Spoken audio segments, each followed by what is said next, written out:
Hello everyone, my name is Dragonheart and welcome to my channel. Back by unpopular demand for a fourth time? There was any demand? I don't think there's a demand, no. The podcast no one asked for. Yeah, Yep. there we go.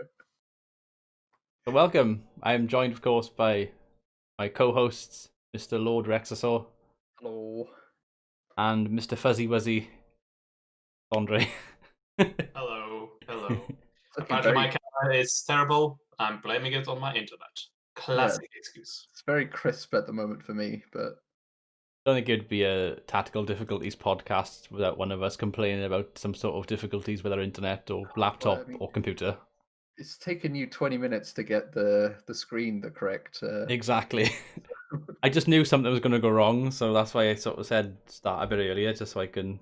Anyway, that's just nothing worth talking about. So what have you both been up to lately? Oh, I think very well. For those who have been watching avidly my Update Mondays, you'll notice that the background's a bit changed. For I have moved flat about almost 4 months now. I'm now living outside of Cardiff. Just been chilling, working. Bought myself a very big TV that you can see here, so I can actually see the games that I play on my PS4. I've got several projects coming up that we will discuss in this podcast. I'm going to smoothly transition into them later. Are they YouTube projects? Sure. Oh, bloody hell! Damn, spoilers. Yeah. Spoilers. Keep them hooked early on. That's how it works. And yeah, just chilling. Work's work. Working lives. All of us are working buddies now, rather than casual filthy students. Yeah.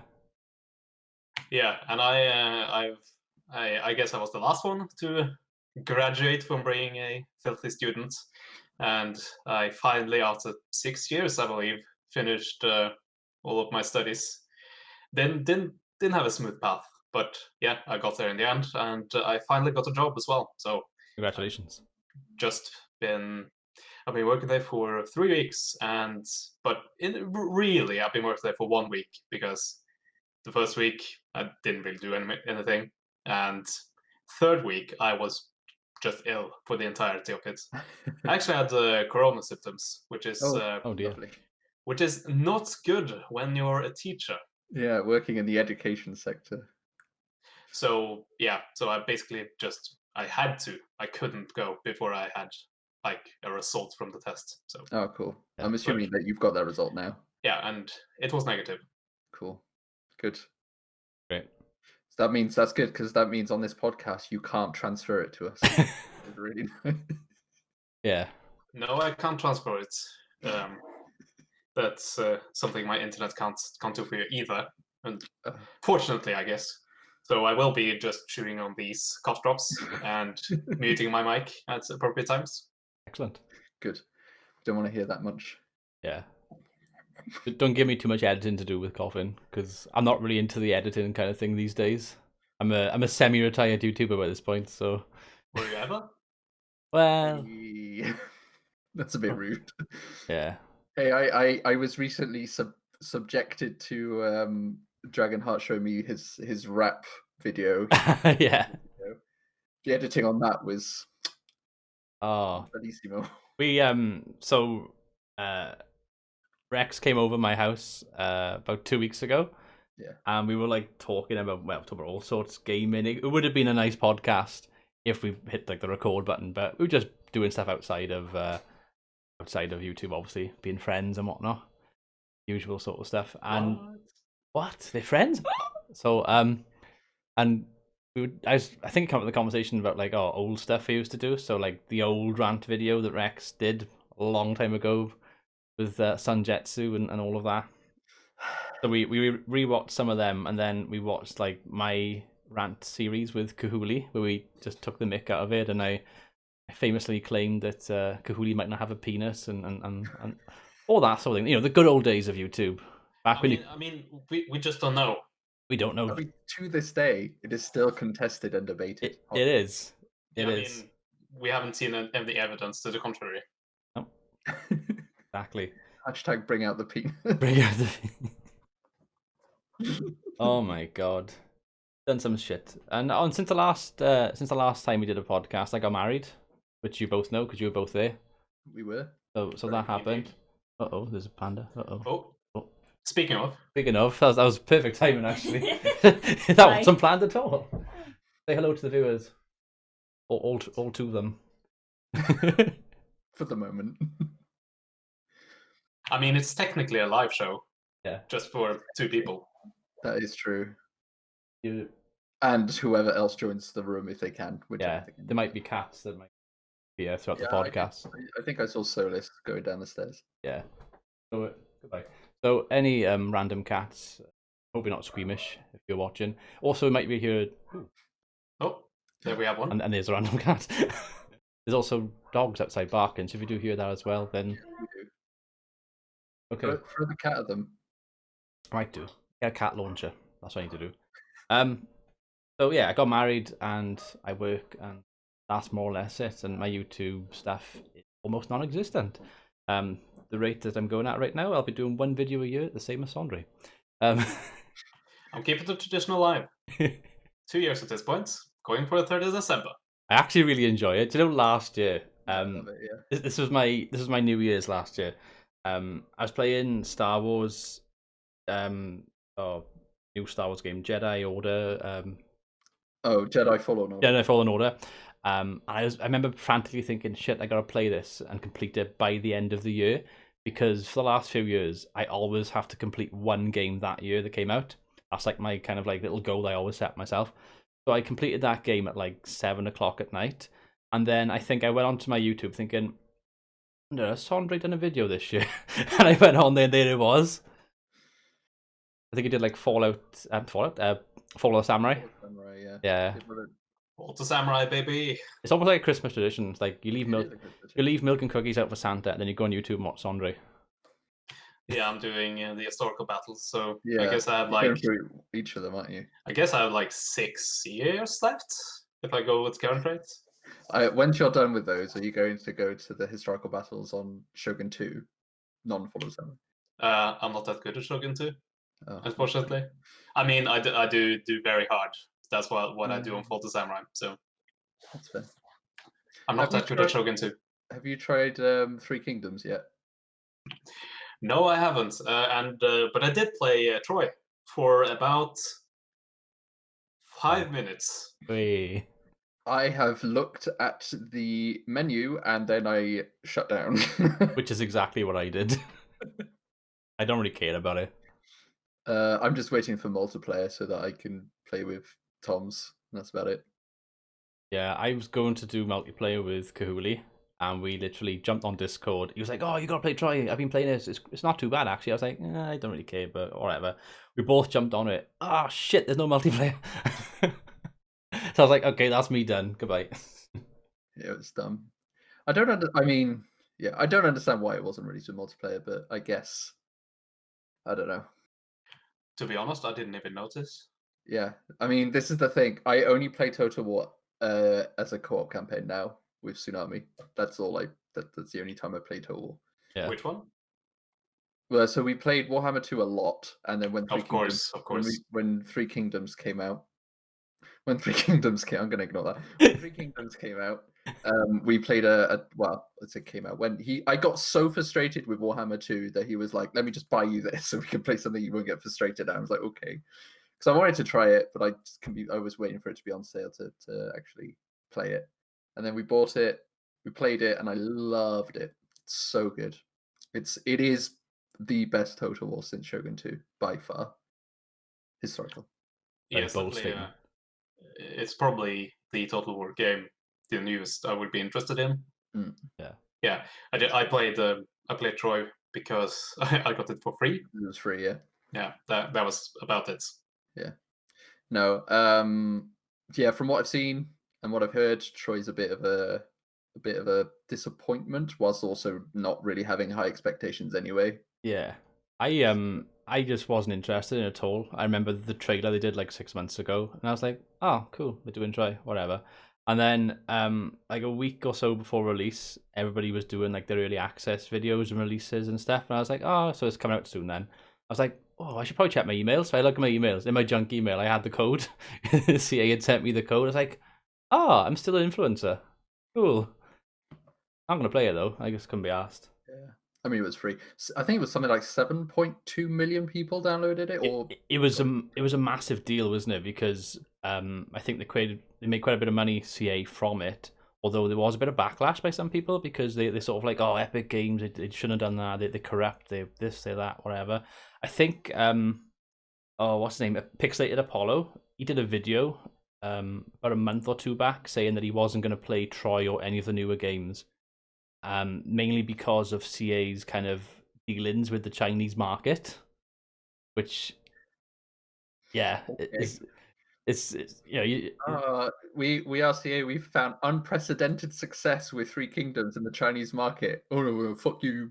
yeah. You're a European country. You should stay in Europe. I can't really explain it that well. You'd have to go and watch the video. But I know a lot of people are getting a bit of a faff with China though at the moment. Yeah, so I don't know whether this is an excuse to just have a pop with them or not. But yeah, he wasn't too pleased with Epic Games, the Chinese market, or Total War. So yeah, I mean all the stuff of Epic being heavily invested in by Tencent, I believe, which is a giant Chinese company. Yeah.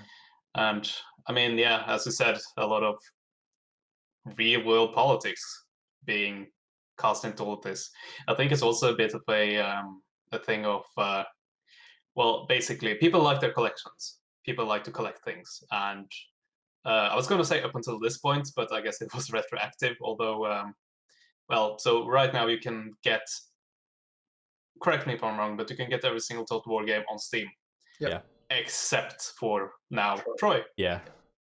And it is I mean, the Chinese stuff is one thing, but the reason I've seen for the most part for all of the other games that have been Epic exclusive is the exclusivity of it. Yeah. And people argue one way or the other. I feel it's also, especially for the Total War community, I think one of it is it's not on Steam when it's always been on Steam.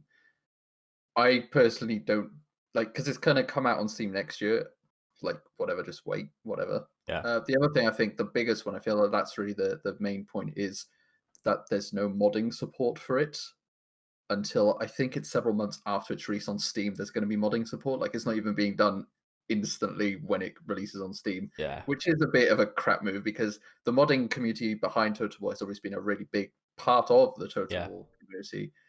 So it's a bit, yeah, I don't know. I feel like Troy was a good way for CA to get a lot of publicity and popularity and things, but it wasn't that successful in the long run, maybe. So here's a question for both of you. What do you think quantifies success for CA in 2020? So do you think it's how many sales they're making, or quality of the game they're making, a bit of both? Or I feel like as a company they've sort of changed their stance quite a lot as the years have gone on. I think they once again, I haven't really been playing any Total War for years, but I have seen like the general consensus of stuff, quality-wise, and it hasn't really changed. Definitely when it comes to launches of games, but I feel they follow like general big developer stuff these days, and it's basically as long as it's not game-breaking, as long as it's not Rome 2 at launch, and it doesn't piss people off too bad, then it's acceptable. And I think, of course, it's free, so it's a bit different. But Warhammer 1, Warhammer 2, massively successful. Yeah.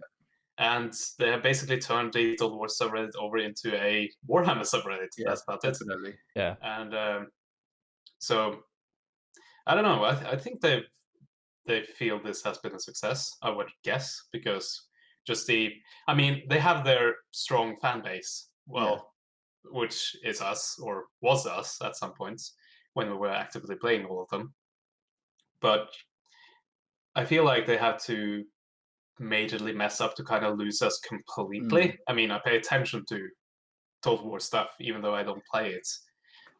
So I feel like they had their solid fan base, and they're trying to spread out and appeal to more and more people. Because on that point, like, we all still like came through the Rome 2 thing on the other side, and we're still here. So to an extent, they know that those who are really invested in Total War are going to remain in there. So they need, like, the idea of branching out is definitely one that makes sense to me. Yeah. And the fact that releasing this for free, whatever platform it's on, is always a great thing, because even if out of the 7.2 million, only 1 million like actually continuously play that game or get interested in Total War, 7.2 million have downloaded, whether or not they've tried. Let's say half of them tried. That's 3.6 million people trying the game, thinking, oh, this Total War game is not really for me. 1.5 million, like, you know what? I'm interested in this Total War. I'm going to see what else there is. Oh, crap, there's one in the Roman period. And we all know Rome 2 now is actually really decent. Or, oh, there's one in Medieval period. Let's try Medieval 2. This is quite an old game. Oh, let's try it. That kind of thing. What interests me is the fact that this is the second Total War Saga game that hasn't really met the mark. They're not really doing well, are they? Because Thrones of Britannia, I still stay to this day that it's the worst Total War game ever. No lie, I forgot about that. Exactly, my point's proven. Yeah. What are you doing? I got a puppet. But why? I just thought it was funny. Did you just come back from the therapist? Is that it? Maybe. No, I had long story short, I had an idea for like a series like months ago, but then I realized I'm a 29-year-old. I have this really new series. It's called Puppet Pals. I'm thinking about like involving some stuff. When you get to a certain age, like me, and you end up having like midlife crises all the time, which I sometimes do. You buy random shit. So I bought myself a puppet from eBay. And I thought, oh, I could make like a really funny series and do some like voices and stuff, like like the old days of YouTube, like when Rex used to do his like narrative let's plays and stuff. Yeah, that idea didn't really fit to this, so I've now got a random puppet in my room. Which did you try and introduce it in the bedroom, and that's why it's no, no. I've got a name for him though. His name's Geraint. I haven't quite worked out what voice I want to do for him yet, but I just thought it'd be quite funny to bring him in as a fourth member. Whatever. Anyway, definitely need one. Yeah. I'm so disappointed in you somehow. I'm not sure why, but Thanks. I don't know. To be honest, this is not something that surprises me. No. That you just went and was like, oh, puppet, oh, this is great for YouTube. And when you finally is like, I don't know how to use this, but it's great. Yeah. We'll probably talk about YouTube later on, because I know you said you got stuff you want to talk about, but just sort of finishing off on the Troy stuff. Yeah. So neither of you really played it. I haven't really played it. I intend to. Me and Tsunami will be doing a campaign on it when the multiplayer comes out, just to give it a try. Whether or not it's be good, if this is a regular podcast, I'll let you know what happens. If not, if you want to see this on a regular basis, let us know. I'll just send a message and be like, yeah, Troy was shit, or better than I expected. But the thing is, my expectations are now really low, which means that the thing is, like in some ways, it was a fantastic deal for Epic Games. If we look at that side of it just for a second, I've got an Epic Games account all of a sudden. I'm not going to do anything with it because I don't really care. But didn't you say there's like 1.5 million or something new users to Epic Games? I don't know how many new users there were, but there were. I know 7.5. Yeah, something around the like download, like got it for free. So the amount of new traffic that went onto their app, their store, wherever.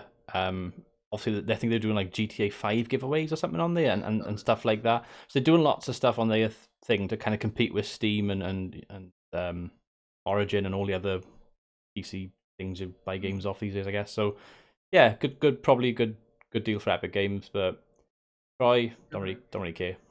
I feel like I probably would use the Epic Games Store more if the navigation of it was less blocky. Yeah. I feel like it's really counterintuitive for a lot of it. This is not going to make me switch Steam to Epic Games. That's for sure. Well, that's the thing. Like Steam's been going for. Now that I have an Epic Game thing, I get the emails for stuff like, "Oh, this is coming for free soon." It's like, oh, maybe I will try that. See what's going on. Like Steam, like I've had it for like 10 years, and all of my games, bar a couple from Origin and Uplay, are on there. I'm not gonna just abandon that just to jump ship or anything. Like it doesn't really work like that, does it? Agreed. Yeah. Cool. Right. Definitely. What's next then? You can tell we planned this out. Crusader Kings came out recently. Sondra, do you download the game? No. Do you have any intention to download this game? I don't have any intention right now because it's going to be a time vampire, That's and true. I don't need that in my life. But good thing about being a teacher is that you have a few holidays here and there. So give it a few weeks, and I might have some time. That is true. Got the Christmas holidays soon. Yeah.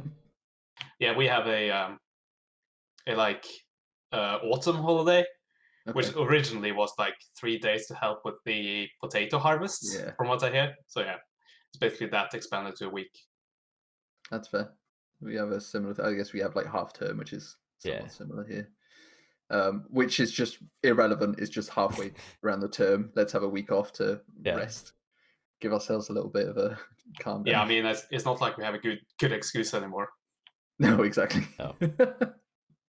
That's the thing when having time off. Like I got a week off this week, and there's so little I can do.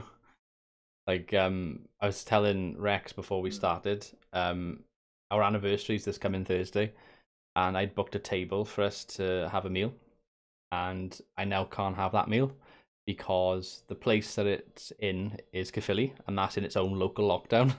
I can't go there. So it's like, oh, great. So we've got like England's doing its own thing, Wales is kind of doing its own thing, and then Caerphilly's doing its own thing. So it's like, oh, this is just sucks. Yeah, I read an article saying that Merthyr's on its way, though. Yeah, and Sorry, RCT as well. All the numbers here are getting awful. Yeah, Merthyr's where I live, and RCT's where I work, and they're like the next two. So I'm screwed either way, basically. And you as well, but there we are. Yeah, our numbers are going up as well. It's a similar- They aren't terrible. The numbers aren't Mm. terrible, but compared to what they were like the Yeah. last 3 months, it's not looking good. Although I will point out a funny headline, which basically was in our national newspaper. Well, the net version of it, and it basically said, like, the headline was, "Now there's no reason to go to Bergen," and of course the obvious joke is was there ever a reason to go to Bergen? I don't think so. Oh, Oh man. man. That's great. I love it. Oh, CK2. CK3, you mean? Oh, CK3, for fuck's sake. You know what I mean. CK3. So Have you watched anything about it, Sondra? I have seen a few videos from more of the like bigger personalities, bigger paradox personalities. You know, the Spiffings, the The Ramblers. well, I haven't seen his stuff, but yeah, like that kind of size. Yeah. Fair. Yeah, because me and Dragonheart were having a little bit of a conversation prior, and I've only sunk 14 hours into it, and that's like 1 hour a day. Only. Yeah, exactly. Yeah. Because I definitely could have sunk in more. I feel like at the moment it's mostly because I don't have the time, or I'm choosing to put my time elsewhere. Mostly into Dungeons and Dragons because that's my love at the moment. So I really enjoy the game. I think it's got some good longevity. We were discussing about potential DLCs for the future, but I'm not entirely sure where they're going to take the game, considering how much is in that starting on launch with the starting build. There's so much in the game. I've only played I played 2 games solo and just collapsed instantly. And I played 2 games multiplayer, once as Italy and once as Sweden, in multiplayer, and it's good fun playing with others. The game runs really smoothly. Dragon made a Yeah, it is. Stupid smooth compared to CK2. Yeah, it's a good game. This is the thing, because I spent so long at Crusader Kings 2 that I know how much of a time sink it could be, but I still don't think I'm going to get to that stage with CK3. I don't think I'm going to get to the stage where I'm sinking hours and hours and hours into it. That's more of a case of you being an adult, though, isn't it? Whereas, and you got more or less time free than. Because with Three Kingdoms, because I play multiplayer with Tsunami, and then there was a time where I played a whole campaign as what's his name? The White Lion, the Tiger of China. What's it called? Crap. Either way, he starts in the south. Yeah. I did 48 hours in 5 days. Wow. And I work, So yeah, I now do just do that, and I can still do that. It's just that it depends on the game, and I feel like Three Kingdoms was such a good game for me, and I just enjoyed it so much, and being able to there's so much on offer there compared to other Total War games that I just felt so connected to it, and being able to just put hour and hour and hour into it to Yeah. the point where I was just, as soon as I was off work, just launching it straight off. Whereas with CK3, I feel like maybe the game's too overwhelming for me, and because I had the multiplayer with Tsunami on Three Kingdoms, it meant that I got the basics quite quickly, and that I could get that before going into it. Whereas CK3, there's so much to do and so much to learn that I feel like I'm not at the level yet where I could just play on my own and sink countless hours into it. I also feel like I don't particularly want to. I've seen the horror before. Yeah, you've seen the light finally. It's only taken a few years. But how do you feel about the accessibility of the game compared to? Oh, it's beautiful. Oh, is it good? Yeah, it's brilliant. The Oh, tooltip that's good to hear. system, and the fact that every tooltip has a link to whatever thing you want. The fact that everything basically in a tooltip, you've probably got a paragraph, and 75% of the paragraph is links stuff that you can just mouse into, click it to take it to where you want it to, or for it to expand to a further tooltip to tell you what kind of duchy title this means and what duchy means, Yeah. and then why you want a duchy, and that duchies are part of kingdoms, and you can basically spend a whole time just going through every tooltip. But the fact that they're very easy to navigate, it's very obvious what everything is. Every single time something happens, you get a pop-up which is helpful, and that you can then toggle to keep it there. Compared to CK2, where it just kind of popped up and then disappeared and was squashed over itself, it kind of builds itself up, which means you can always be like, shit, I just got 5 pop-ups. What were they? Okay, let's expand that one. Okay, right, okay, I know what's going on there. It's great. The accessibility is really wonderful. It's definitely for people who've never played Paradox games before, let alone Crusader Kings before. This is definitely the first game that you should get, because it's amazing. It's definitely built for beginners the people who've played CK2 before are going to find new things that they've weren't aware of and pick it up, and it's definitely that's good to hear, because something that Paradox has really never been good at least in the games I've tried, is a tutorial. Yeah, I agree with that. You just have to kind of try it until you figure out what it is, or just go on YouTube and find people who can actually explain it for you, which I did for Heart of Iron, I believe. Yeah, well, I've played a little bit of CK3. I played the tutorial yesterday, which I streamed, and that was quite good because Jack was there, so he was able to like give me some tips and stuff of what I was doing wrong and whatever. The game is so random. Like in the tutorial, I was playing as the Count of Desmond or Munster or whatever one it is, and I was like, oh, how am I going to work up marriage and stuff like that? So I worked it out, and I was like, I need a wife. So I got a wife. She was 42. I was like, oh, okay. Then I discovered to my horror that she was already pregnant. I was like, oh. So I was like, oh my god, this is insane. This is like the tutorial, and I've already just married someone who's already pregnant. Okay, I'll just roll with it. So then, like, I get to the stage where I'm able to put a claim and get my first duchy or whatever, and I'm going to war, and it's got a little option, call in allies. I was like, oh, my wife's got allies. What's gone on by here? Without really looking, I go into it. It turns out she's like the she was like the mother of like Alfred the Great or something. She was like her son was the Prince of Wessex, basically. Yeah. So I was like, wow, I didn't even realize I'd done that. Cool. Yeah. So it's still like the game baffles me with like the different things you can do in the game. I was saying to Rex earlier that I was watching a guy do a video on like release day where he had an inbred only sort of challenge where his whole dynasty, which started in Brittany, ended up becoming like West Francia, and like he was marrying his cousins. He changed the laws to the point where he could then marry his sisters and daughters and stuff. As you do, and then he founded his own religion where they can all be naked, basically. So he had to like censor like stuff constantly on his video. I was like, oh my god, the possibilities of this game are ridiculous. So for a new player like me, like I got something like 30 hours in CK2, and that was mainly with the Game of Thrones mod. I was a bit worried at first I might be overwhelmed, but got 4, maybe 5 hours now. I played a little bit earlier with a Wales campaign, and I'm starting to get the hang of it. Like Rex was saying about the tool tips, it's really handy how you can just drill down into different things to get it all explained. I think for me now, it's just a case of getting some campaigns under my belt and just not being afraid to make mistakes and sort of learning from them, I guess, and just getting that experience in the game. But I'm really enjoying it. I'm really glad that I bought it. So if anybody that's a new player that perhaps is thinking about getting it, I definitely recommend it. It's nice to hear that you don't have to brute force it. I've been a bit interested in it, but there's always that hurdle of, oh god, now I have to learn another Paradox game. I've been through this before. But yeah, I'm a bit more interested now.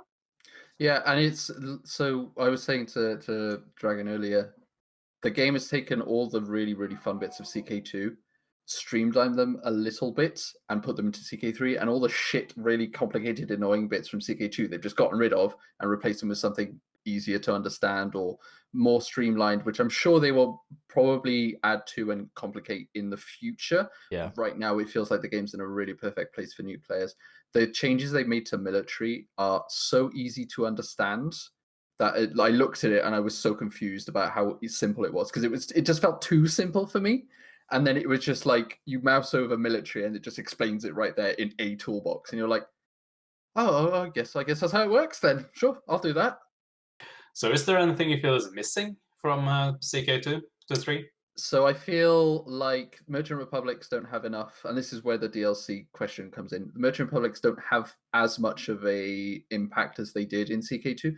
I haven't really played as one, so I don't know if they've got additional or different mechanics in how they're played. But I feel like at the moment everyone plays pretty much the same, whether you're tribal, Norse, or Catholic. What was I? No, what am I going for? Pagan, Catholic, or Muslim? You all seem to play pretty similar. The religion mechanics are diverse as hell, because you can now just reform a faith based on how much piety you have. You just spend a ton of piety to reform the faith as you want. So it's nice because it means you can just do it however you want, and you can min max it if you really want to, or just go completely silly with the whole get everyone naked option. Yeah. But it means that you can just play it how you want. And I feel like compared to CK2, CK3 is very much more about the role playing aspect of the game. You're much more invested in all the characters and how the characters interact. And if your whole dynasty goes to shit, you don't really care, because in the end you had fun playing as the inbred naked dynasty, or you've gone for we're all witch cults, so we all praise Satan. I feel also the perks. So the Way of Life DLC added the whole idea of being able to choose what kind of person you're going for, whether you're going for military, learning, intrigue, or whatever. The addition, the sort of changing of that into a perk tree where you focus on stuff and give you buffs and perks depending on like where you choose to go, is amazing. And I love that. I absolutely love the idea that, I've gonna get a learning person. It's like, oh well, I could go with learning where I'm good at medicine, which means I live longer, or learning where I'm more intelligent, so I get technologies faster, or learning where I can make people have better traits because I can teach them traits. And then you've got 3 options for every single one of these things, and I love the aspect of being able to just be like, okay, I'm gonna go military learning, and I'm gonna be like, okay, military, I'm just gonna be a dual wizard. Poof, dual wizard. And my son, well, I guess my son can be a seducer and just seduce every single person on the planet. There's some negatives with the game that I would quickly mention, though, that I think, and we were talking about this earlier as well, sort of rebalancing certain factions. So I've watched a little bit of it on YouTube. I watched a couple of people Let's Plays and stuff before I bought it. And what I've always noticed in every single video, Sweden or Norse faction, I think it's the Abbasids and also the Byzantine Empire, they just get massive by the end game all the time. Yeah, for whatever reason, I know this is going to be very annoying for you, Sandra, but Sweden just gets massive and just owns everything so much all the time. What? Sweden is powerful in the Paradox game? Yeah. Wow.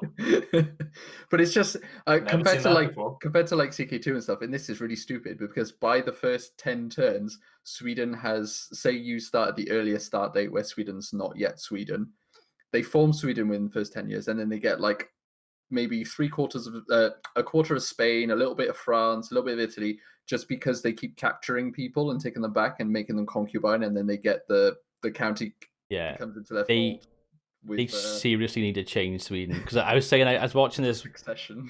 I was watching this one guy on YouTube, and he started off as Visby, so he's just this lowly like Duke in Visby with like I think he had like 1,000 troops, if that.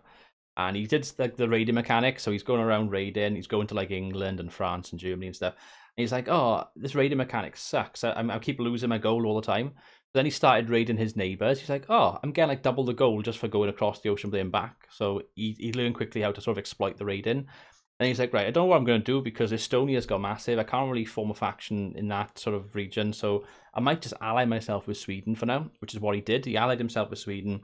And then he's like, "Oh, the succession thing with Sweden, I'm like third in line already." And then like the second person died straight away. I was like, "Oh, I've got one more person to go. I may as well kill them." So he just killed them. Bear in mind, this is like in like 10 minutes of him becoming a member of the Swedish faction. And then all of a sudden, the leader like died of old age, and all of a sudden he's king of Sweden. He accidentally became king of Sweden within like 10 minutes of joining them. Nothing suspicious about this. Yeah, I was like, what? That's got to be nerfed. So yeah, that's the one thing which I can sort of see as a sort of novice sort of point of view, I guess, of looking at the game and playing it. To an extension, that's also great because it means that new people can become king of Sweden straight away. Oh yeah, it's hilarious. Like it's unlike in real life. The social mobility is much higher. Yeah.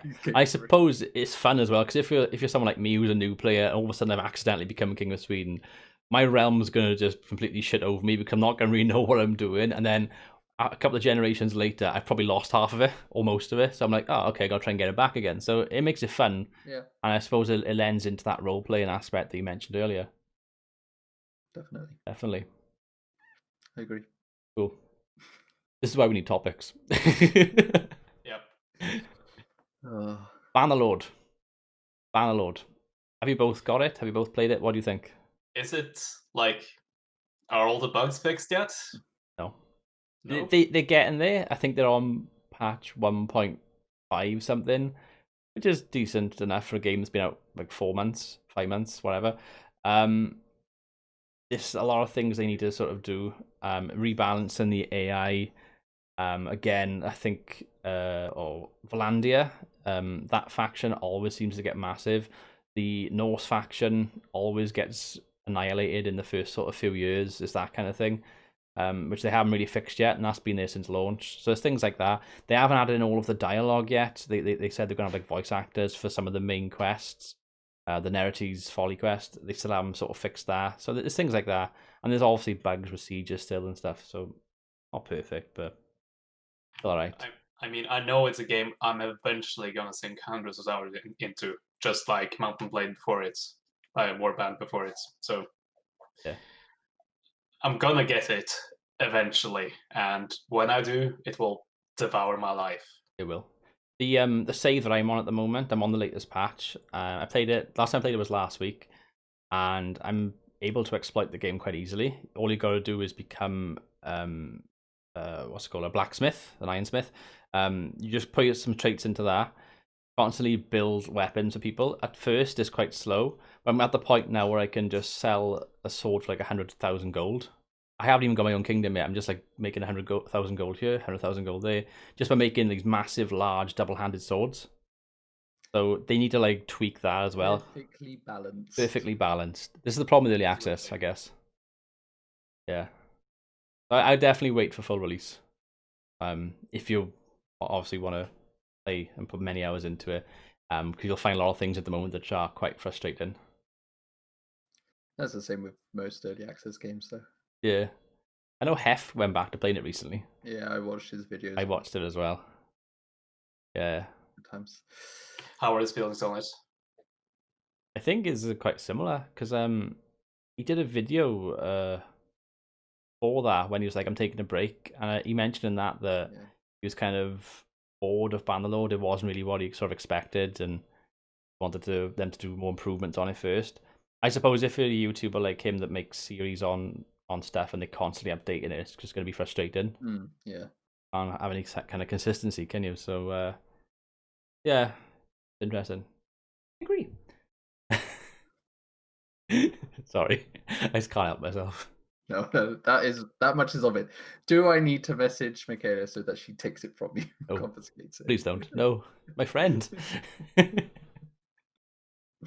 Okay, so we've talked about Troy, we've talked about Bannerlord briefly, we've talked about Crusader Kings. I know we can talk about. It'll be an interesting topic.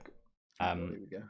And it's going to come out in a few months, possibly, if the leaks are to be believed. PlayStation 5 and the new Xbox. What are your thoughts? Are you going to get them, yay or nay? I think I'm actually going to get them, and it will actually be my first time Oh my God, that is a Buy- massive buying- surprise. It will be my first time buying a console, like for my own money, which is Wow. exciting. Which It actually one are is you a bit thinking of exciting. getting? I mean, I've always been a PlayStation kid, so probably that. Although I am hearing some stuff about maybe Xbox being better this time around, but once again, we don't know. Wasn't that Because- the same last time? Yeah. Yeah, exactly. And then, well, That slumped. hopefully they have learned. I doubt it. They've had 7 years to learn. So I doubt it. Yeah, I'm getting the PS5 on launch. I probably Only- won't. Only because of Ratchet and Clank. Yeah. That trailer looked really good for it, to be fair, though. It's well, a lot of the articles I've been reading around it shows like Ratchet and Clank is the only game really that was showcasing all of the PS5's like hardware capabilities and everything, which makes sense, and it just looks like such an amazing looking game. And the fact that it's a completely new story as well. I mean, if I can get uh, if I can get the Persona game on it, I mean probably Persona 6 down the line, then I'll get it. Like it will be worth it for that alone, Yeah. and maybe even go back and surely it will be available to download Persona 5. Yeah. I watched that game twice. Like someone else played through it twice. Took hours upon hours upon hours, and it's still worth it. And I still want to play it for myself. Well, the PS5 they've said it's going to have PS4 backwards capability anyway. So Okay, so sign me up. That's about Yeah. it. because which is one of the other reasons why I'm not even like those two things, Ratchet and Clank, the fact that I can still play my PS4 games on it, it's sold. The only thing is, obviously the PS5's got two versions. It's got the digital version, which obviously if you get that, you can't resell your games. Just stuck with them in your library forever. Which is kind of annoying. I quite agree. Yeah, Yes, it's well, quite annoying. I never was a game trader though. I never did that. I mean the one reason I'm getting the PS5 disc version or whatever the hell they're going to call it, standard version, non-digital hardware version, is because I can use it to watch my Blu-rays on it as well. Like I've got so many DVDs, Blu-rays. My old PS4 games are all CD, so whatever they would call them. All your anime Blu-rays. All my anime Blu-rays, yeah. My my collection of Full Alchemist Brotherhood. And Sakura Kiss. Oh my god, I should rewatch that. Anyway, You shouldn't. This Like, conversation goes over my head. For anyone out there that maybe wants to watch that series, don't. Full Metal Alchemist, go for it. oh yeah. No, I was thinking Full Metal Alchemist Brotherhood. I've been back watching anime because my housemate Gareth watches him a lot, so watched all of My Hero Academia recently. Yeah, that's a fun series. I'm almost caught up on the manga, and I Okay. watched quite a bit of the anime. It's good. Go It's watch good. it if you're interested in anime. Very good. Even if you're not. Yeah, I mean, it might get you interested in anime. It's like standard story. I guess. It's a superhero anime, so everyone loves superheroes, right? Yeah, I mean, it's basically Dragon Ball just newer. It's Naruto just newer, and it's One Piece, but One Piece is still coming out. That's never ending. Yeah, never. I had to mute myself to cough. Excellent. I noticed. Just making it. Well, I don't think Dragonheart did because he was puppeteering. I was busy playing with myself. No one needs to hear that. Oh, demonetize. Crap. I'm not gonna earn the monetization off the 20 views I'm probably gonna get off this video. Damn. Okay, YouTube. That segues nicely into that. Rex, you said you had some plans. Do you want to share them with us? So I have been frantically attempting to figure out my recording setup again because it's been a long time. I have finally decided to finish my YouTube career with a big bang. Wow. My Magnus opus. I'm going to be doing my XCOM 2 NLP, and I'm going to finish the channel off with that. That's exciting.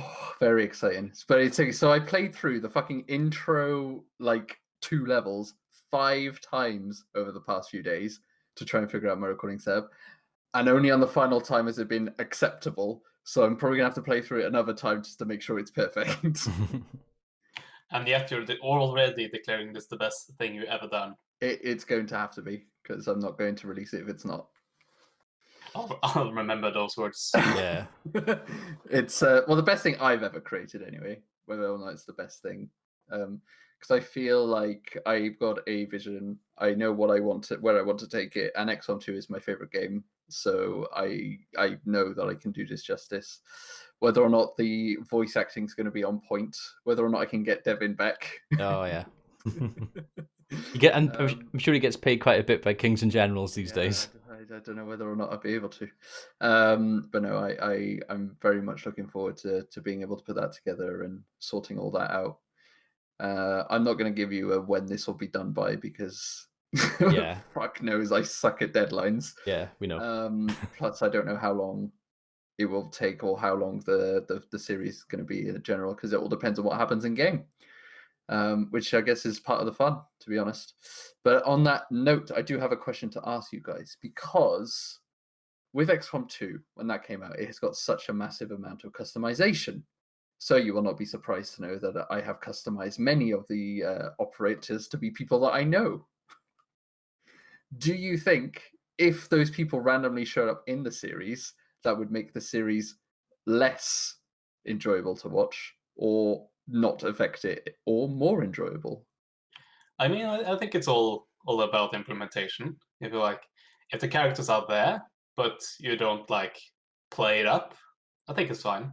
I think it's probably going to be fine. Okay, because that is how it. Because so the way in which I've implemented them is not using any screen names. It would just be your real names in the game, along with a moderately accurate, because it's XCOM 2, you can't really get too accurate, representation of what you look like. So it would just be, so I've got operatives, blah, blah, blah, Kilby's here on the left, going up. Oh, you get shot. Oh, no. But I feel like those people watching who are the characters within the game would then have a kind of a sort of like hook on the game, because they want to see how their character performs and where they get to. The reason why this is also important is because a lot of the characters, a few of the characters I've created within that element of randomness, because they appear randomly within the game depending on who you recruit. Some of them are characters from the first NLP that survived that I want to bring back for the second. And I want to add this element of randomness because I want to then be able to be like, within the NLP, no one knows when they'll be appearing back or when they'll be showing up. So that way I can, from a narrative point of view, put that in with a like paragraph of speech of them realizing, they're sat at a coffee shop, they see XCOM doing some stuff, and they're just like, oh my God, they're back. That idea. I feel like that's a really nice way to do it. But I don't want to have to delete half of my creations because they're all you guys, whilst still keeping those guys in. So it's either all or nothing, in my opinion. So if you guys think that it would, because I also believe it wouldn't be too jarring, I just don't want it to. I just wanted to pass it through you guys first before making that call. I mean, I wouldn't be hurt if I wasn't in it. Yeah. But like, if I wasn't in it because like a more relevant character is in it, then I mean, yeah, go ahead and do that. That's probably my stance on that. That's fair. I kind of agree with Sondre. I mean, with voice acting, would you be looking to get? Well, this is the other thing. Like, if your character's in it, would you voice act your character if I gave them black refs to do? Yeah, I would do that happily.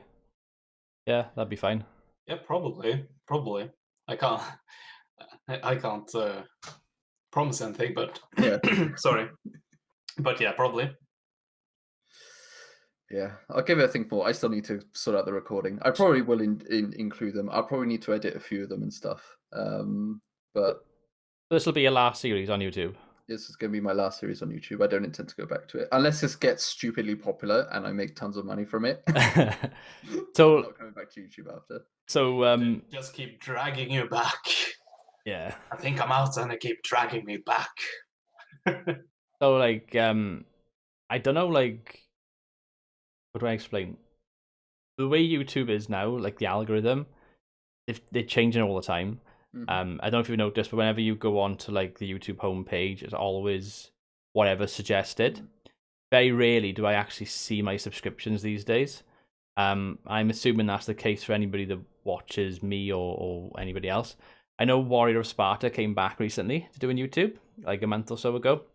Yeah. I watched a couple of his videos when he came back, and I know that he said on Twitter and also pinned in one of the comment sections, he said about he's having to like cancel series and stuff because he's just not getting the views. But bear in mind, Warrior Sparta's got 60-odd thousand subscribers. He's a very popular dude in the Total War community. And then he's doing videos and he's struggling to get 500 views.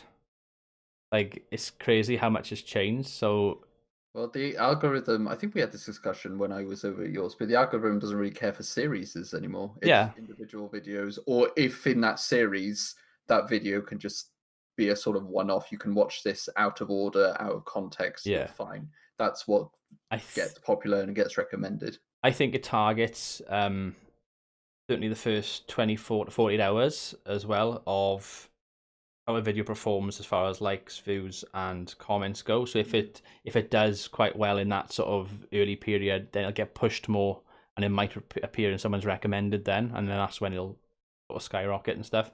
Series are more or less dead by this point. There's no such thing as a successful Let's Player now, unless you're already an established dude or dudette who has like 1 million. Yeah, or if you're streaming it, which is what Lionheart Donkey does as well. Yeah. To an extent, or even Legend does. I mean, I guess they're not quite Let's Plays, but when they're just like, oh, I'm gonna live stream for 8 hours this one Warhammer 2 campaign. Yeah. I mean, it is a Let's Play in all but name. Yeah, it is Yeah. basically Is. But that works well because I suppose they get the donations and stuff as well, don't they? So and you get the live interaction there when someone suggests, oh, maybe you should do that, rather than having to wait the next week. 5 episodes have already departed because I've done a block recording session. Oh yeah, this guy said 5 weeks ago that I should be doing this. Thanks for that. Whereas here in a live stream in the chat, oh yeah, I should do that right now. It makes sense for Let's Plays to have transferred over to more of a live stream sort of feel rather than to a week by week, episode by episode. So you said that this XCOM thing would be the last series you do. Would you still stream? I will still stream. Oh, there we go. Nice. But not on YouTube. On Twitch. That's fair. Probably on Twitch. Yeah, that's fair enough. Nice, good catching of good. Yeah, no, it's definitely the last series. I think it's a good way to close out the channel considering what the channel has been and was for so long. Your channel, you think it's evolved quite a lot over the years? Because I remember when I first started talking to you back in the Total War Network days, like you're talking back end of 2013, I think. And I remember sort of meeting you online through the old YouTube message system, and we were chatting a bit. And then we ended up trying to do a CK2 thing with Rambler and I think it was like Love Spuds or someone. And then it just didn't work because CK2 multiplayer was shit back then and it had crashes and all sorts. And then I remember us talking through that, and then I sort of seen you go from like Total War Network and those early sort of challenges with like Hef and Biscuits Total War and stuff. It was so fun. To doing Warhammer lore videos, to being a bit more of a streamer, doing all these different things. So do you think you've had a very good kind of, I guess, YouTube story on reflection? I feel like an athlete is being like questioned by an interviewer. Giving you all the hard questions. I feel like I feel like it would be lying if I didn't say that my channel's been through some rough patches, but also has grown in general. But no, seriously, I feel like it would be stupid to say I haven't changed along with my channel. I feel like when I started episodic Let's Plays with a thing, back when YouTube only allowed 10-minute videos, when you didn't have that kind of, I can't remember what the criteria was back then, Yeah. but effectively 10-minute videos only. I did a lot of those with Rome Total Realism. From there, we did some Battlefield 1930, no, what's it called, 1941? Can't remember what the hell that Battlefield was. The first ever Battlefield. I think that's what this was called. I'm looking at Sondra because I have a feeling he knows. 1942. That's the one. Yeah. Off by 1 year. The whole Second World War was the thing, all right? I guess it is 1942 because it had to include the Americans, and that's when they joined. So that makes sense. But yeah, so, and then from there, Total War, massively more connected, community-driven.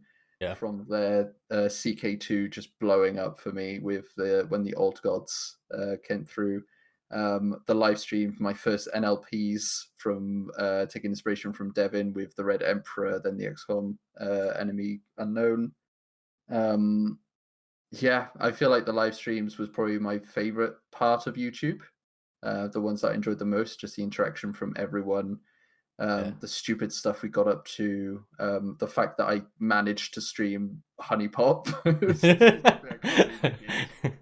Yeah, I'm still surprised you didn't get any like backlash for that. No backlash whatsoever. I mean, you played the uncensored version. I know. It was great. Can't believe that.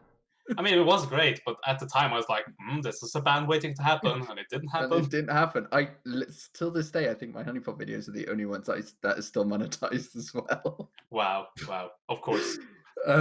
Which is great. But yeah, the fact that I got into streaming through my PS4 as well, just incredible. And yeah, and now I feel like it's a good way to send off with one final NLP, because the XCOM NLP is the thing that I'm most proudest for my channel in terms of the editing, the work that I put in, the amount of writing that I did for it. It felt like an actual series. And when it came to the end, like I still have the final episode of that saved to my computer, and I watch it from time to time just when I need some bits of inspiration, or to be like, I did this, I can do this again. It makes me feel good looking at it. So I feel like I want to do it justice and make it have a sequel, like do the channel justice, just to bring it close to this era that was my channel days, effectively. Yeah. Rather than just do a final update Monday and then never do one ever again.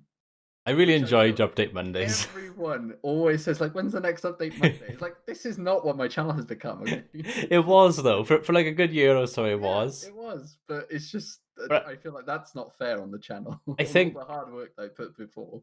I think I really enjoyed Update Mondays, mainly because sometimes we'd go weeks or months where we perhaps wouldn't talk that much for reasons because of work and stuff outside of YouTube.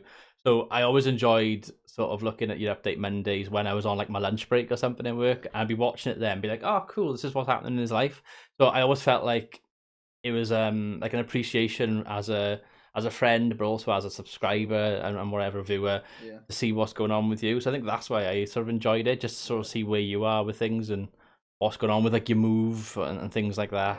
I guess, I mean, I completely understand that to an extent. It just, I feel like it doesn't belong on the channel.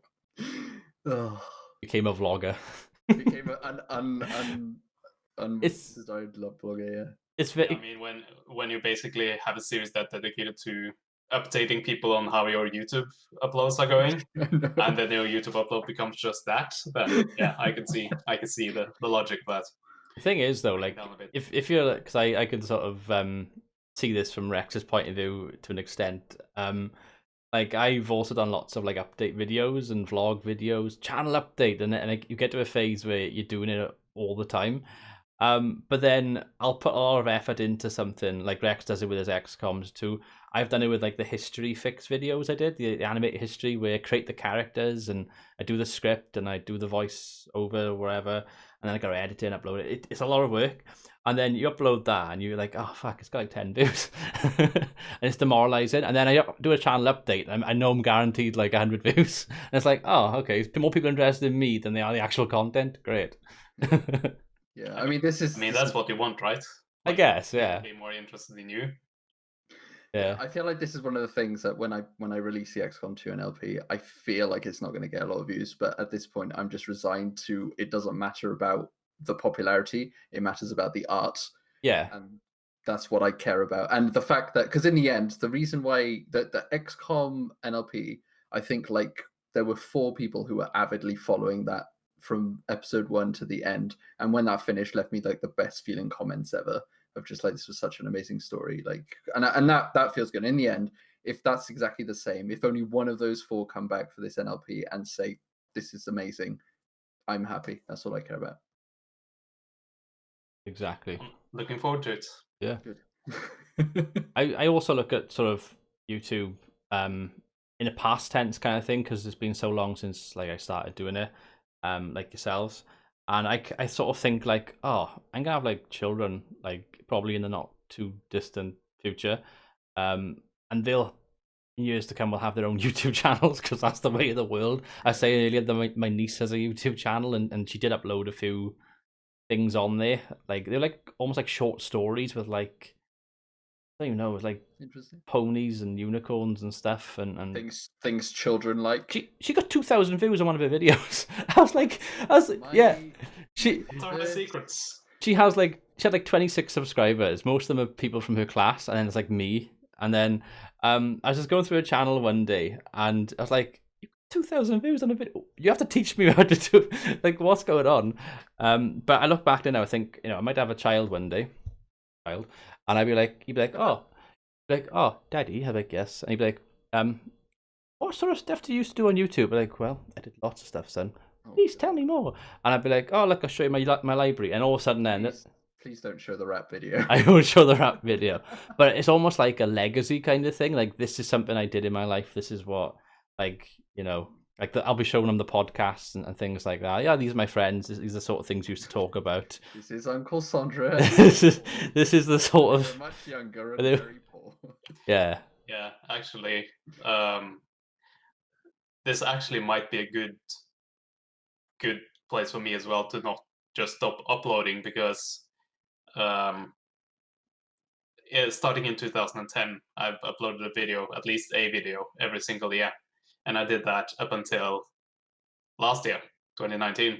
So 10 years altogether. So that might actually be a good place to stop. So you can't do this to us. I don't know. I still have a few months left to record a video and upload it around Christmas time, probably. You have to do a 10-year anniversary video. Yeah, maybe. You have to do the historical battle on Legendary rather than Very Hard if you're going to finish it there. Yeah. I mean, I think Very Hard is the hardest stuff.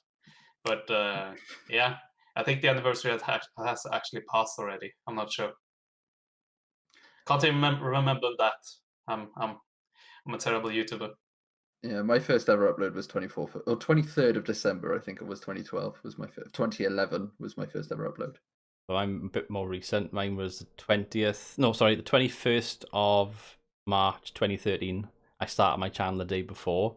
I actually looked at it the other day, and I listened to myself, and I was like, oh my god, my voice was squeakier.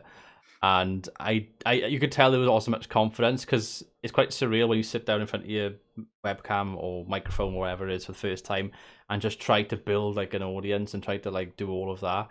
It's nothing quite like it, really. So I was just really nervous talking. I remember I had like a cheap microphone from Asda's, which I paid like £3 for, and you could just hear me breathing constantly. I'm like, hello boys, my name's Dragonheart. Oh, just the usual. I think I had basically the same microphone, basically, when it comes to cost. And I also remember that I was so nervous. I recorded all the gameplay first, and then I commentated over it later, because I think that was like kind of it at the time. Yeah. And I once, as Rex said, you had like a very limited amount of time to make a video. So I think like 11 minutes was the cutoff, because it had to be 10 something.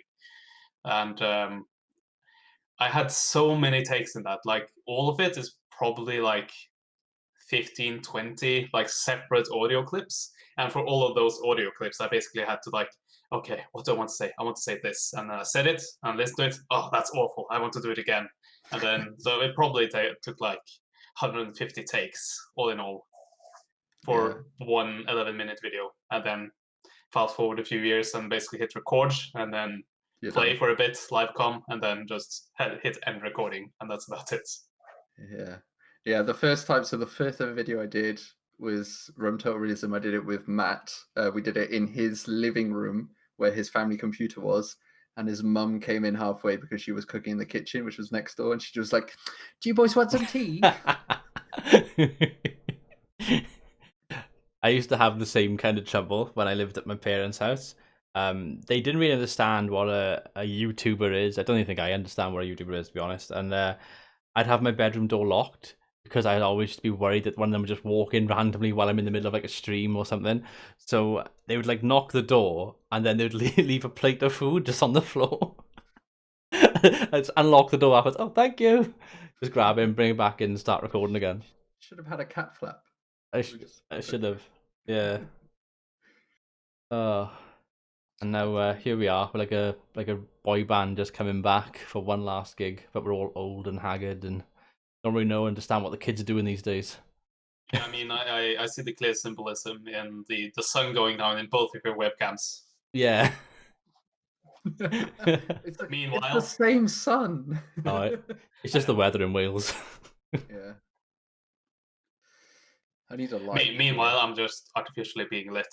That's also a metaphor in that. Yeah, that's. Not sure what though. It's brilliant. Yeah, maybe I should get a desk lamp if I'm going to be doing streams in the future. Yeah. Who knows these things? You can get them. Saw something the other day on eBay. I think you like clip it onto your monitor, and it just provides light. It's only a small light, but it's quite a lot. It's like the kind of ones that you put on books. Yeah, basically. One of those ring lights, or I probably should get one of those. Who knows? I've got more expensive expenses to do. Oh, in case I know. Well, I don't know. Sandra probably don't know, but you might do. Unless you follow me on Twitter, which you probably do, and probably should. But I finalized my British citizenship application. Yay! Now just a sit and wait for the decision to come through. Nice. Yeah, I think I saw that. That was a while ago, right? So me and my brother did our test in August, and we both passed because you get a result there. But then you need to do the digital application to get all like the forms and documentation together, scanned and uploaded. And you need to have a appointment with someone so that they can verify your documents and take your digital imprints and all that. So we went to that last week. It was last Monday, so there a week ago. And so that's all finalized. So now we're just waiting on the decision. Nice. That's nice to hear. What happens if we kick you out? Well, firstly, I'd be very annoyed because that's like 1,600 quid down the drain. You know what? It'd be an absolute travesty if they did, though, because, like, in your situation, you've been here all your life, pretty much, haven't you? Yeah. You know, it's crazy. Yeah, it would be absolutely. I mean, the appointment that we went to, the guy was like super nice, like really chill guy. But he looked over all the documents and was like, "There's no reason why we would reject this." But yeah, everything's good. You'll receive your response through the post at some point because coronavirus means we don't know. Nice. So did you take that like life in the UK quiz test thingy? Yeah, I did indeed. I did take one of those. Well, a mock version of that, and I actually passed. Yeah, it's not too difficult. No, it's not too difficult. I think I had like 85% of, and you had to pass like 75. Yeah, like it's 24 questions. You got to get 19 right. So yeah, and something was like, what is this? And it was clearly like a cultural reference that I didn't get. Yeah, but some of them are really stupid. It's like, what are the two houses of Parliament called? And it's just like House of Commons, House of Lords, or House of Madness and House of whatever. So it's like really obvious. Answers. And another one is like, what did da-da-da say to da-da-da? Yeah. And it's clearly like sitcom names. I had who was Academy Award winner Nick Park. No, what was the series of films that Academy Award winner Nick Park created?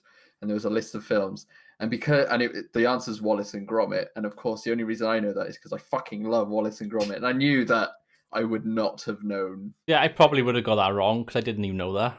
Yeah, a few of them were also like an age thing.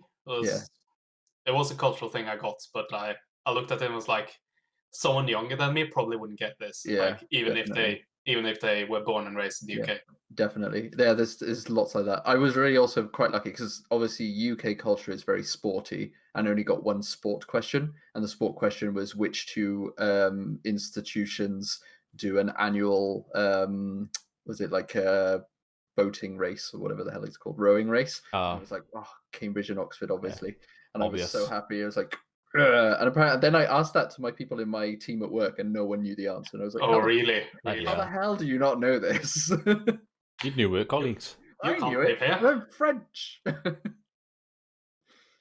Soon to be British French. French British? Probably French British. French British, yeah. After like, no, when you get your depending on whether this becomes a series or not. If you do get your citizenship by the time then we do like another episode, I'll change the flag border Oh my God. on your I'll have it webcam. both. You'll have half French and half half British French, half flag. British. Yeah, I'll That'll do be that on for my you. coat of arms now. Yeah. Yeah, and you need to put up like a giant Union Jack in the background. Yeah, I will. I have a Welsh flag somewhere in my apartment that I could just put up. And maybe like a top hat you can put on. Like, and a monocle. yeah, and cut that. And a poor person just dying on the corner of my. Yes. Pretend you're the Smith and Brit.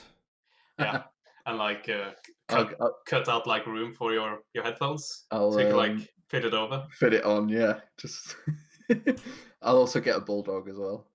Yeah. Standard British dog right there. Drive a Mini.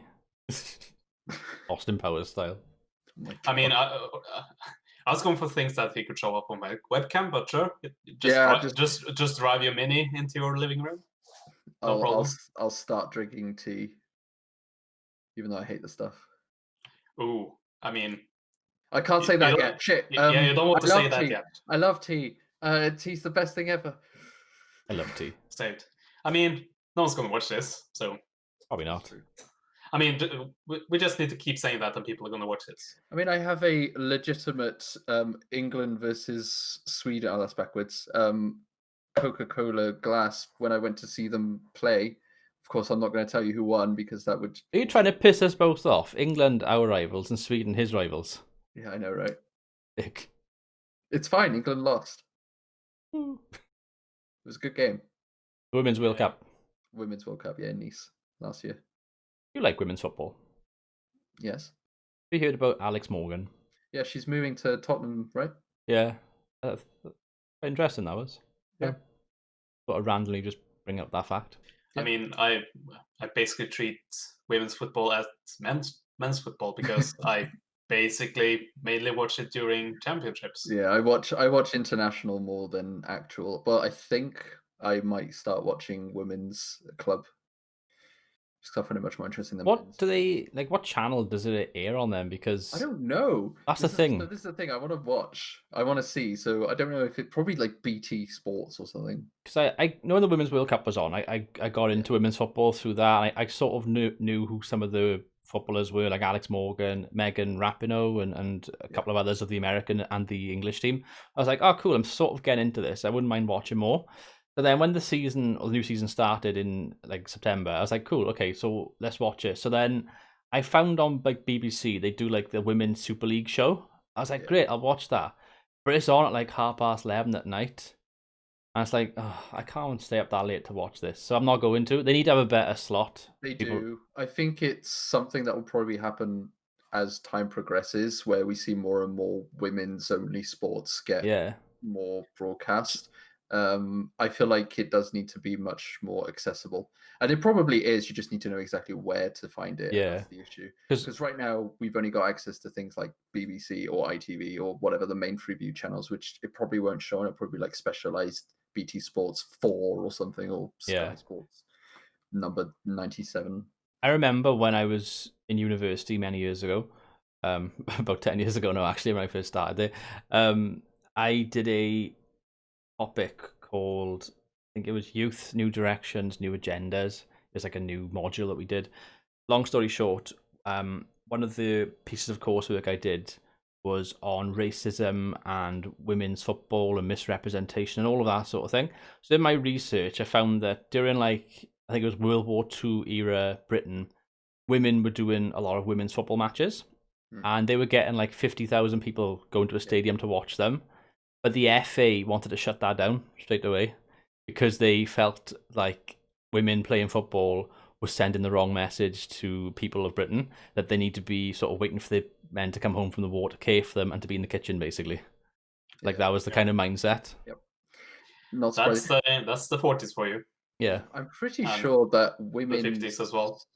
women's football, or in America, women's soccer was, I think, that popularized soccer in the US, because during wartime they also, I'm pretty sure they had a league up and running. Did you see the equal pay argument that they had a few months back with the US women's soccer team, where I think the judge or something basically said men are more physical, therefore they should be earning more.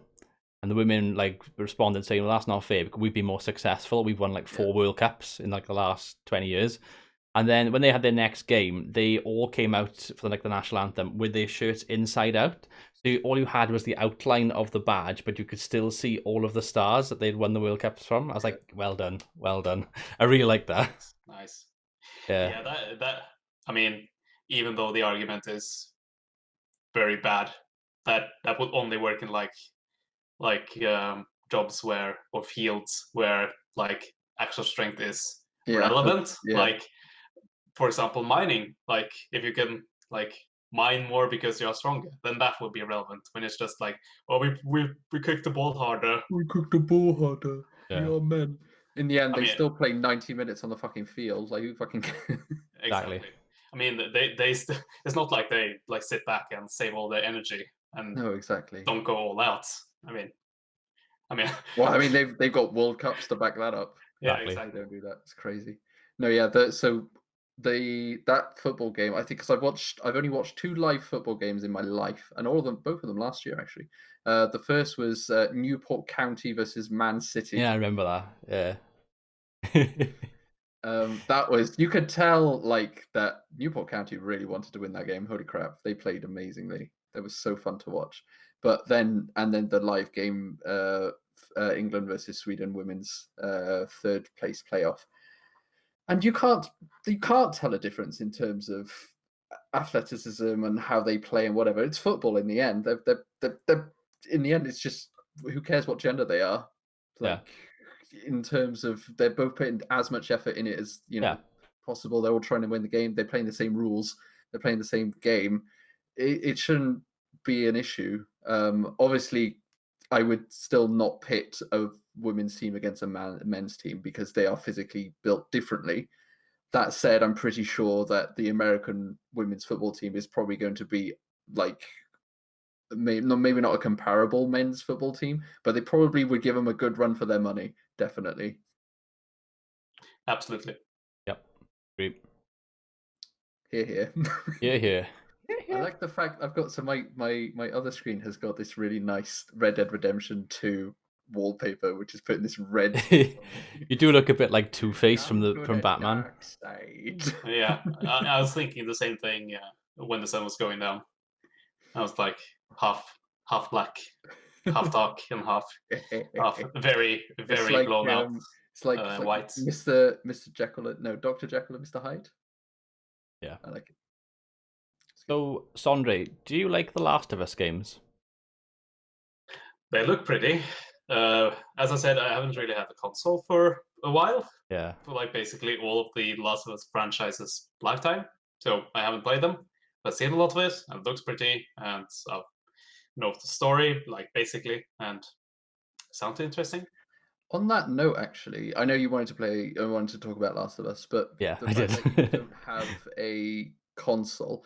What is your opinion on the fact that PlayStation is actually releasing a lot of console games on PC now, like PS4 exclusives like Horizon Zero Dawn, Control, what's it called? The game where you're basically you Uber carrier, but not.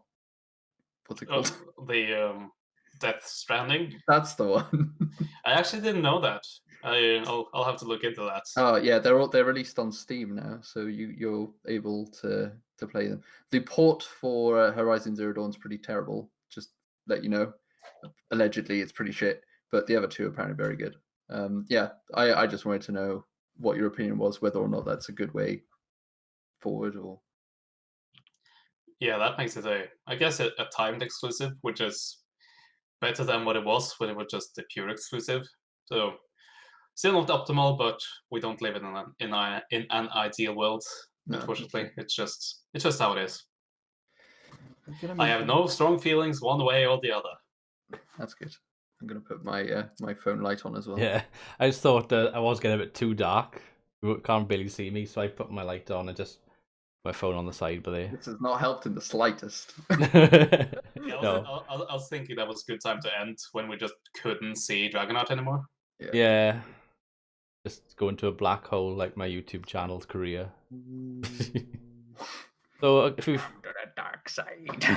anything else you guys want to discuss, or should we say what we're sort of looking forward to playing? I guess.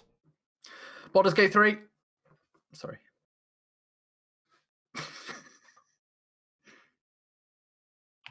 Yeah, I don't really play that many games. Like, I don't vary what I play. I can play the same old. Sandra likes to play Bejeweled between Yeah. classes. Pretty much. You're not wrong. But yeah. So I guess Mountain Blade. I'll eventually buy that, and I'll probably buy CK3 as well. Podcast multiplayer. Lose my life, my career, and everything to those two games. Fair enough. Cool. Similar with me, I've got CK3 that I've just got into, so I'm gonna play that for a bit. And then I got Bannerlord, which I'll probably pick up again and play some point when they do some more updates, I guess. Total War, I don't really mind that much at the moment. The only thing I'm really playing is Three Kingdoms with Kahuli. We got a little save that we're doing. Although I was quite annoyed because I played it with him last week. I'm playing as Sao Sao, and I had like 6 cavalry units, including Sao Sao, in wedge formation, and he had the AI had a like light infantry. So I gave Kahuli all my troops. I was like, oh, I've outflanked them. I'm going to charge them all in. Their backs were turned, but they might have just turned last minute. On impact, your leader has been killed. Sounds like a Total War game. Yeah. And then I was like, oh, I give up. But yeah. Yeah, I've got because they recently had a DLC update and it's made all previous saves null and void. So I've got some bad news. Damn it. There we go. Cool. Okay. So Yeah, I have. Actually, I have played a bit of like, since we played a multiplayer game. I have played a bit of Rome 1, and it's fun, but you also realize just how old that is, and just how antiquated all the controls and all that stuff is. And I mean, you can't have a windowed mode on it, for example.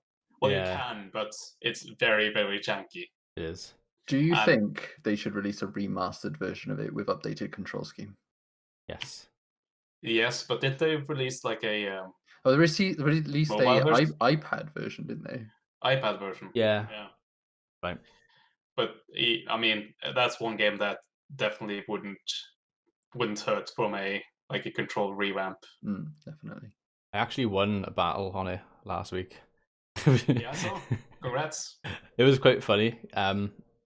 We did a game and it was me, Kahuli, Jack, and then some random dude like joined. And then we like went over like all the rules and stuff. And then 3 of us said, all right, let's all take this guy out and then we'll go after each other. I was like, yep, okay. So I picked Rome and I picked like the legionaries, and I had the war pigs. Remember the war pigs unit you used to have? Yeah. I picked them and I had like some cavalry and some archers. But the way I started off, I was like right at the bottom of this hill. So the 2 of them are much nearer to the other guy. So they literally went after the other guy first. The other guy was tapping shit in the chat, in the in-game chat, saying, go after Rome, don't go after me.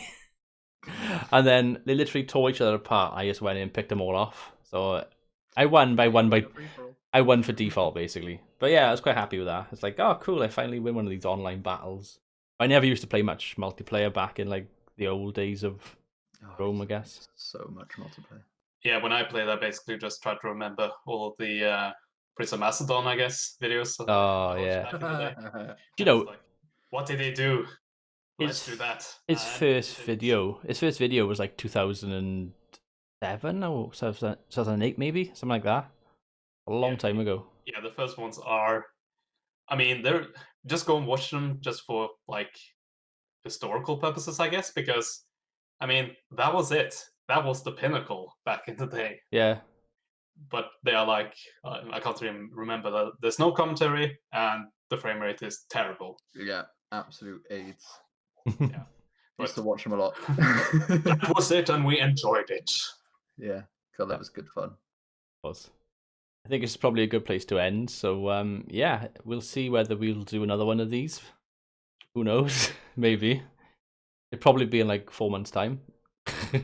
Or a year, maybe. If We we're could lucky. put this on Stifsre's channel. This can be his upload of the year. Yeah, exactly. It's all coming together now. If I have to do even a second of editing, then that's not happening. Yeah, editing's not fun. Then sure. Cool. So there we are, guys. I've been Dragonheart, and you have both been Here. Yeah, we've been here, and we've been. I mean, call me Stifsre, call me Sondre, call me whatever. It doesn't really matter because I don't upload anymore. want to call you maybe. Hey. And the reference is just as outdated as our YouTube. Oh my god. Oh, the references that no one will understand. No. Yes, and I am soon to be returning to YouTube for a very final series. Looking forward to it. Yep, can't wait. Can't wait as well. Exactly. There we are, guys. Until next time, goodbye. Bye.